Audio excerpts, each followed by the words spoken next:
You've worked with the youth your entire life. Yeah. And yeah, 22 years. 22 years working with the youth. What do they need to know about what's going on in D.C. right now? The first thing they need to know is when you walk into Washington, D.C., the city is run by 25-year-olds. I mean, it really is. That's a good line. You go through all these different offices, and there may be a member and a chief of staff there, and everyone else is 23, 24, 25, 26, 27 years old. Almost everybody there. And a lot of those folks got involved in issues and in ideas when they were in high school, in speech and debate class or in some other form or just in conversation with parents. They got involved, stayed involved in college, got involved in some way, and now they're in Washington, D.C. affecting day-to-day policy for the rest of America, and they're 24 years old.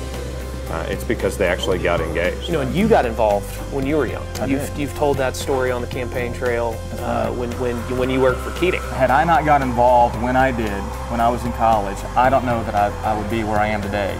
I had a career that really was tethered and rooted to my time with Governor Frank Keating, whether it's my Secret Service career, getting out of law enforcement in the private sector, running for the state senate, ultimately running for lieutenant governor. A lot of it can be traced back to my time and experiences with Frank Keating. That's great. That started when I was in college. That's great.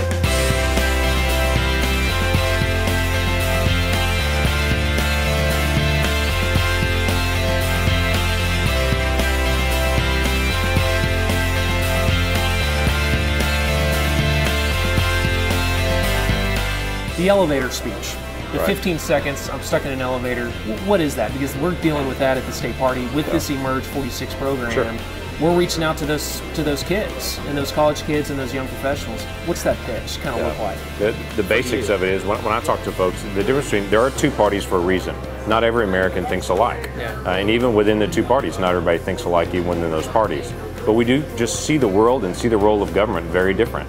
A liberal Democrat is going to see the role of government as its function is to provide happiness for people. That's what it does. It provides happiness. If someone's sick, if someone's hurting, if someone's suffering, they provide happiness. That's what government does. A conservative Republican is going to see the role of government is to protect my right to pursue happiness. Well, that's very different. Now the role of government is not to write me a check and to send me money and to provide me a job. It's to protect my right to go get up off the couch and to go do it myself. And you can look across Europe at countries that are struggling and suffering and see these different economies that are historic, that the function of government was to provide happiness. And it just doesn't work long term. And the frightening thing is right now, that's the push. That it's more and more of a role of government to say we want to provide everything for everybody.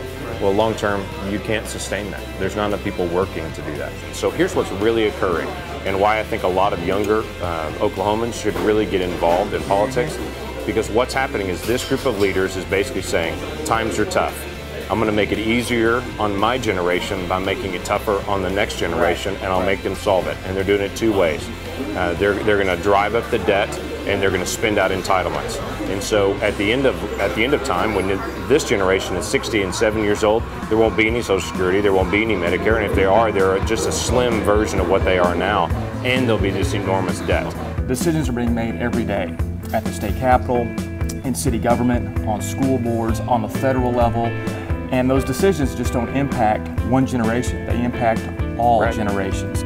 Every single child when they're born now, they're saddled with about $48,000 worth of debt. What better time to be a part of the GOP in Oklahoma?